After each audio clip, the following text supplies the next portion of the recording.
much of the recommendations for a healthy baby are some of the same recommendations for a healthy adult and parent, which is that, we want to set the stage and create an environment for as much as possible a stress-free home and a toxin-free home. We want the home to be not only a place of safety and solace, but a place that is environmentally clean, that is loving and embracing, and therefore we set the stage for a child who understands what balance is. Could you say something about smoking as one of the common toxins? Well, it's interesting. We just talked about colic, and it appears that when there's smokers in the house, it actually increases the incidence of colic too. So, smoking is one of those toxins, or tobacco smoke is one of the toxins that we want to make certain that we're not that our children are not getting exposed to. And there are a lot of folks out there who say, well, I'm just smoking outside the house, and so, that's not a problem. But we all know that, that scent of tobacco smoke still comes back into the house. And if the scent is, so are those toxins as well. And some people are calling it third-hand smoke, not just second-hand smoke, but third-hand smoke. And so really working hard to create an environment where your newborn can be healthy means not smoking. Well, and with regard to other toxins, a number of common household products,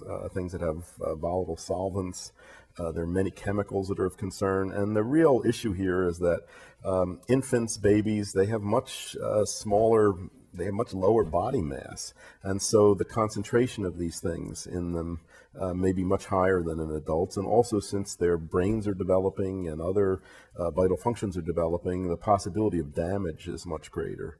So I think we have to be much more vigilant about exposures when we're talking about babies. Absolutely. And just as you said, whether the exposure is from food or whether it's from airborne exposure or anything of that nature, because those little bodies are so small, the degree of exposure to a relatively small concentration of a toxin to us will have a much more significant impact on that child. And so we have to be very vigilant in this regard.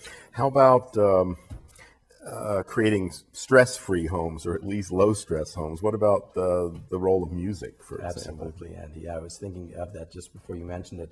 Was, a lot of parents will play music to the baby when it's still in the mom's tummy, and just expressing love and contact for the child. But real gentle music helps not only for the baby but also for the parents, and we come back to this over and over again. But we really want the parents to be in balance, because that sets the best stage for the child to be in balance. And so whether you're doing prenatal yoga and then moving into mommy and baby yoga, or dad's doing yoga, or breathing exercises, or gentle massage therapy, all these different kinds of things help to set the stage for that balance. And managing stress is critically important. I learned this directly from you.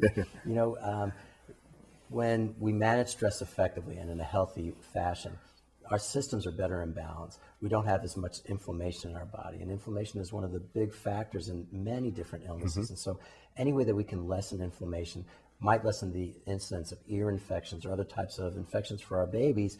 We want them to be as well as possible. We want those immune systems to be exercised against the appropriate exposures, not the inappropriate ones.